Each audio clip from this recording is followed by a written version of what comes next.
Hey everyone, I'm Mike and I have opinions.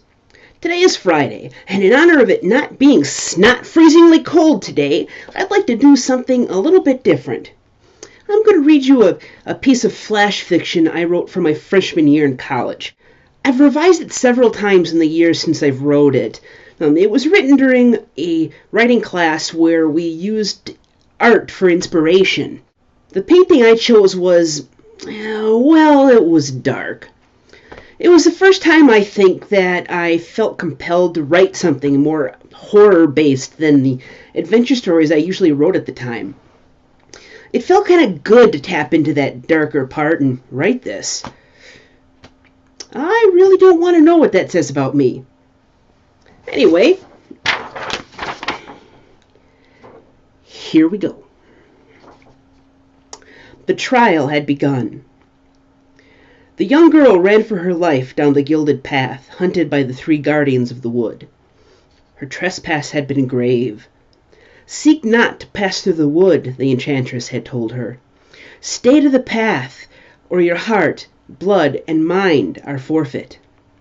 Yet she did not listen. She strayed, and now the price must be paid. Behind her, a roar shook the ground, and any remaining courage fled. With a whimper, she tried to run faster, yet knowing she would not get away, padded feet following on her heels. The snarls of the golden beast driving her forward, she felt its hot breath upon her neck. If she looked back, she would have seen dark flecks of old blood on its muzzle, but she dared not. A tattered hand reached for her as she screamed.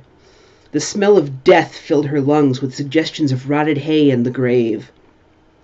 The desiccated figure, followed by the ironic voices of crows full of dark amusement, lunged from the cornfields lining this part of the glittering path, moaning hungrily as cracked and yellowing nails caught in her hair. She pulled away, leaving the harsh whispers of hunger and need behind. From directly in front of her came a heavy clank and a hiss of steam. She skidded to the ground, fear-drenched sobs racking her chest as she beheld the clanking horror.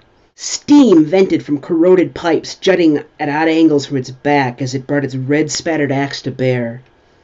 Its blackened joints screamed as the axe hit her and sent her back into the wood. Her last sight was of her mangled chest reflected in the steam-powered beast's dull surface, and it holding her still-beating heart aloft in triumph. The trial had ended. Well, I hope you liked that. Yeah, it could probably still use some work, but hey, I'm a writer. We're perfectionists. Let me know what you think in the comments below, and if you'd like me to read more of my stuff. On that note, I think that's all for now. You have yourself a great weekend, and I'll see you on Monday. Until then, I have opinions. And so should you.